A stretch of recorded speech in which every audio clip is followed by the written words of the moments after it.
What is up mga idol? Nandito naman tayo ulit para medyo i-restore na natin yung Sigma. Pero una sa lahat, hindi pa ako tapos maglinis nito, pero kung nakikita nyo dati gold to yung chain natin. Ngayon ano na, bronze. Kasi masyado na marami yung kalawang. Pero babaklasin muna natin to. Kunin natin lahat kunin natin yung chain guard cover dito sa engine. Tapos gagamitin natin yung drill, steel brush para makuha muna yung mga kalawang kasi medyo matigas na ikutin to eh. So tara, baklasin muna natin.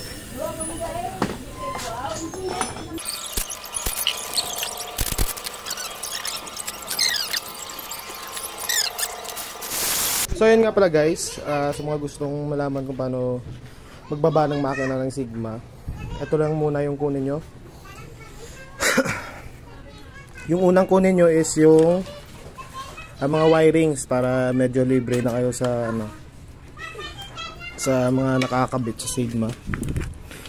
Yung unang proseso ko dito, kinukuha ko yung socket nito, gear indicator, tapos yung papuntang regulator o rectifier ang tawag nila dun. Yan lang yung lahat ng nakakabit dito. Ito ayun nga pala. Medyo nirekta ko kasi ito eh. Teka lang, kunin natin.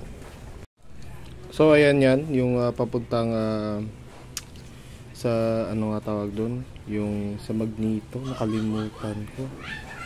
Basta ito lang kinukuha ko una, tapos kinukuha ko na din yung para sa clutch. Ayan, naka-hydraulic nga pala tayo. Yung para sa clutch, kukunin nyo yan para pag baba nyo hindi na siya masagabal ba. At ito nga pala yung ground ng yung ground ng starter, kinukuha ko na lang to. Teka, baklasin natin. Yung pagbaklas nga pala nito is sa akin dito 10mm na T ginagamit ko. Kunin nyo na lang yung starter para medyo magaan na pag binaba yung makina. Teka, after nyo matanggal yung bolt dito, pwede nyo itong pihitin palabas. Ganun lang. Pinupukpok ko lang to eh. Ayan, pinupukpok ko lang yan. Lalabas na yan. Tapos medyo safety na natin dito. Dito natin lalagay. Yung next naman is kukunin natin yung sa clutch nya. Putsak, tigas no. Sorry, tigas na talaga. Ay. Yung diskarte ko dito, kasi naka-hydraulic ako. Kinukuha ko na lang to lahat. So pag nasa kable naman, medyo tulak nyo lang pag tapos lalabas nyo. Sa akin case, medyo madugong-dugong to, kukunin ko na lang to. Tapos medyo sinira ko yan ng konti para hindi lumabas to, kasi nagka-issue ako dati dito eh. So ayan, kakalasin muna natin.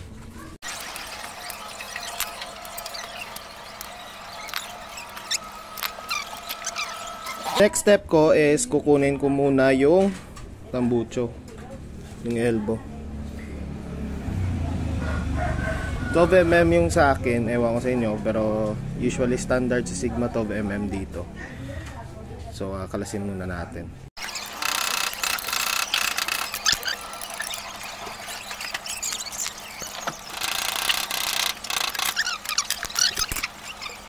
Next step ko nga pala is kukunin ko na tong sprocket, 10mm yung bolt nya, para pag nilaglag nyo yung makina, di nasasama yung sprocket nyo sa kadena. Ayan. O nga pala, may dapat merong to. Ayan, kita nyo, siya yung lock mismo ng sprocket. May ngipin siya, may ipin siya na pag so ayan. Tapos pihitin nyo lang palabas. Pinipihit ko lang to palabas eh. Matigas oh, grabe. Sobrang na eh, sobrang kinalawang na talaga. Naawa ko tuloy sa Sigma. Ayan. Next step is drain muna natin yung oil para medyo medyo hindi mabigat. So 24mm na socket yung gamitin dyan, ginagamit dyan. O nga pala, pag nasiraan ka nito, TMX pwede, yung top, yung anong cover ng TMX, ganun din sa gilid, parang ganun, TMX. Yan. TMX 155. Tara, bakasin muna natin mga 24mm, kunin na natin. Ay, grabe oh. Buhay ka ba? Ang itim mo ah. Grabe, itim na. Shit. So, hintayin nyo na lang makuwalat ng oil.